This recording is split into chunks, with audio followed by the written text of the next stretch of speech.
Okay, so welcome to a new video. In today's video, we're going to be talking all about niche research going wrong and what you can do to pivot away from that to actually target your audience correctly. Now, what I think has happened, especially over the last year or so, now that KDP has become more and more popular, is what's happening is that people are jumping onto these kind of trends of research and then going down a completely dead end, making no sales, making no money, and wasting a ton of time. So, what I'm going to be doing in this video today is taking a look at an AI coloring book that has been put onto Amazon. This book was sent to me by someone from my Facebook group. They've given me permission to do a kind of review on my channel to their book. But what we're going to be doing is just looking at the niche research and what I think they've done wrong when it comes to targeting their audience. Okay, so it's a super important video because we're going to take a look at why they've actually picked that niche. I think it's really, really important that you understand why you're actually doing things that are going to be taking up your time. So from there, we're going to take a look at the problem with niching down. So again, I think niching down, while it obviously makes sense to do and while it obviously works, I think it's become a kind of bad trend that people are just jumping onto blindly and wasting tons and tons of time. From there, we'll take a look at how to research the real niche that you're getting into. Now, this is going to be the mega section at the end here is the most important section. Make sure that you watch this because I can guarantee it's going to change your perspective on doing research for your books. Okay, so with that in mind, let's go ahead and take a look at the book that has been sent to me. Okay, so just coming over to Amazon here, this is the book, which is it's a 99 adorable dragon. 99 adorable baby dragon fantasy coloring book, 99 image dragon coloring book, adorable fantasy baby dragons for kids, teens, and adults. Relaxation, clean lines for easy coloring, 8.5 by 11. So we're not going to get into titles and subtitles and things like that in this video. We'll do that in a separate video more than likely.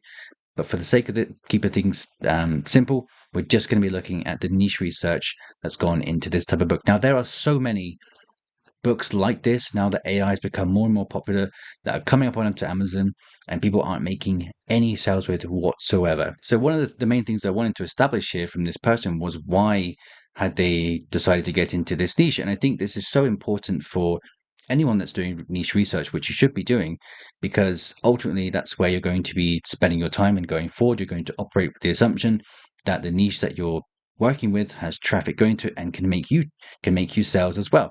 So he was very open about this and said he'd pretty much taken bad advice, gone down that very bad trend route of just niching down for the sake of it. So what you'll find is that wherever this niche has come from, it's on YouTube or Facebook, wherever you're getting advice from, what you're going to find is happening is that people are jumping onto it really quickly because they've seen one book that's making sales. They jump onto it, they create all these books, and I'll show you this in a second, and then nobody really makes any sales other than that one person. Okay, so if I just come over to Amazon and show you what I mean now. So if we come over here and just take a look for other baby dragon coloring books, what we're going to find is that they are all baby dragon coloring books, baby dragon, baby dragon, baby dragon, baby dragon, baby dragon, baby dragon, baby dragon, baby dragon, baby dragon, etc., etc. And this took maybe a minute to just find all of these different types of baby dragon coloring books, all targeting the same audience here. Okay, so you can tell that these are all produced by AI because of the glossed over look in all the eyes here. But it's so easy. My point is that with AI, it's so easy to create these books now that people just blindly jump in and create them. So the reason why, and if you're doing coloring books or any type of book, but the AI coloring book thing in particular, the reason why this is happening, in my opinion, is because there appears to be sales going to some, but in this case, one book in this niche. And I'm going to show you why this is a problem and how you can actually retarget your audience when you do your research like this. Okay, so what I think has happened and what I think people are doing is that they'll come over to Amazon and they'll find a book in a niche that is selling well. So for example, I think what this person has done has found this baby dragon coloring book here, which is ranked at 7,700, which means it's getting tons and tons of sales every single day, probably making them lots of money. And then what happens is we get this kind of sheep train where everyone jumps aboard, and then we keep creating baby dragon coloring books, etc., etc. And this happens with so many different types of book, right? It's just Amazon is flooded with these books, and that's one of the reasons why I never worry about Amazon being saturated, is because all of these books, you can just see from the BSRs, they're not making any sales. But why is this book making sales here? Okay, so I'm actually going to skip on to the main section of this video, which is researching the real niche that you're entering into, because what we can find when we go onto Amazon in just a second, and this is the absolute basics of doing your niche research, are people really searching for baby dragon coloring books? So if I'm using any type of logic here, I'm going to say to myself, it's very likely that people aren't actively searching for baby dragon coloring books, right? That kind of makes sense. And even when we go over to Amazon, Amazon also suggests that when people type in baby dragon coloring books, that people are not actively buying or searching for that phrase. So let's search for baby dragon coloring book here.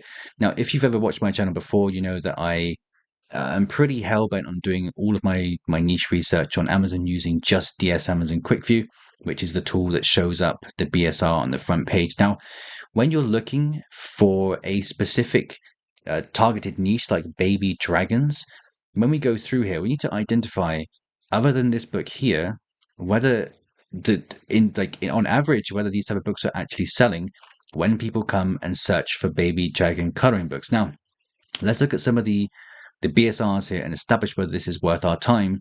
Position our book like this. So 200,000, 400,000, not that one, 600,000, 600,000. Let me see, 1 million, 500,000, 500,000, 1 million, 1 million, 6 million, 300,000, 1 million. Now, also on top of this, like the BSRs are not good. These are not good BSRs for like coloring books in particular. Now, on top of this, you have to also consider that most of these people, now that everyone knows about running ads, most of these people are probably getting some sales from their advertising campaigns, which is going to give them some type of BSR.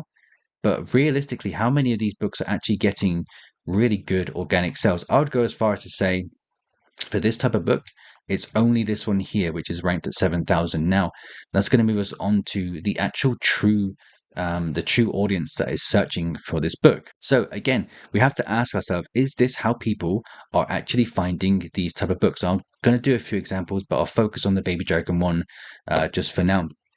So it doesn't mean that the audience here is not interested in buying books that have baby dragons. Just because the BSRs are so shit across the first page, it doesn't mean that people won't buy a book that has a baby dragon on the front of it.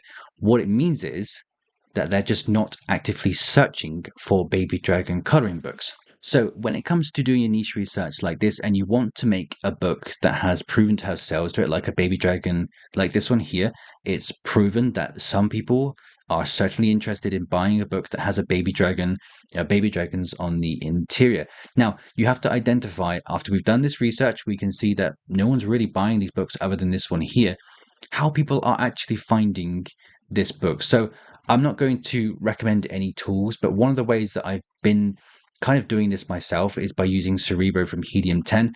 I've got no links in the description. I'm not interested in making people sign up for it, because you can do this different ways. But just to prove a point here, what I've done is added this book into Cerebro, the one that's selling well, and actually trying to find out factually where this book is being ranked organically, what keywords the book is being ranked for. So, for example, yes, it is ranked for dragon coloring book, but what I think is happening, the likely scenario here, is that the book is actually being ranked and being found for something like fantasy coloring books for adults. Now, if we come back over to Amazon and we search for fantasy coloring books for adults, in fact, I think I can just straight from here, we'd do what we did before. We'll look at the BSRs, but now that we're switching the way that the audience is searching for this book, let's take a look at the BSRs now.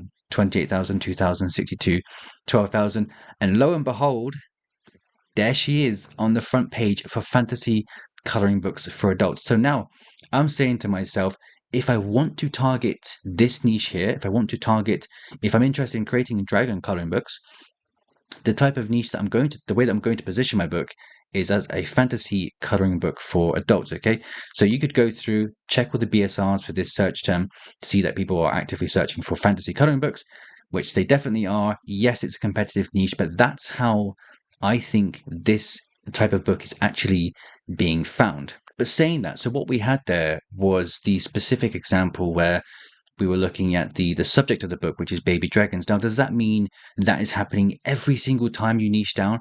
I don't think it is, because if you search for things like that are also subjects like fairy coloring books, you can go through, you can do your research again, and you can see that the BSRs for this type of book are actively low. So if you are going to niche down, you need to really take a look. And if you're going to target it in that way, where you are trying to reduce the competition, which is what this person is trying to do, reduce the competition, is that you would have to establish that there is traffic going to those exact phrases that you're searching for on Amazon. So here's another example when you're doing a niche research. What a lot of people do is that they find, just to reiterate my point, is they find the popular brands like Coco Wyo, whatever they're called, and they find things like glassy worlds. So they end up creating books that are targeted toward people that are looking for glassy world coloring books, and then they make the books, launch the book, nothing happens, don't make any sales. Again, you'd have to really identify, are people looking for a glassy world coloring book? No, they're not. The book is being found through different search terms that have actual traffic, actual buyer traffic going to it. So you always have to be thinking, what are people actively searching for? And it only takes a little bit of logic to think what people are really searching for. Do your niche research around what what you think people are searching for logically, and then position your book in that matter. So here's what I would recommend doing here. Now, if you want to see me continue this kind of series where we're looking at this person's book and we're going to the different factors here, because I don't want to go into everything in this video, like the title, subtitle, book cover, and things like that. But if you want to see more of this, the continuation of this, and actually adjusting this person's book and what I would do with this person's book to actually give it the better chance of selling, let me know in the comments, subscribe to the channel, and we'll keep going through this, because I think these are mistakes that so many people are making. It would be really good to actually to make a full series out of this. But yeah, let me know in the comments. But here's what I would do regarding the targeting of the audience only, nothing else. We're not going to worry about keywords and all that.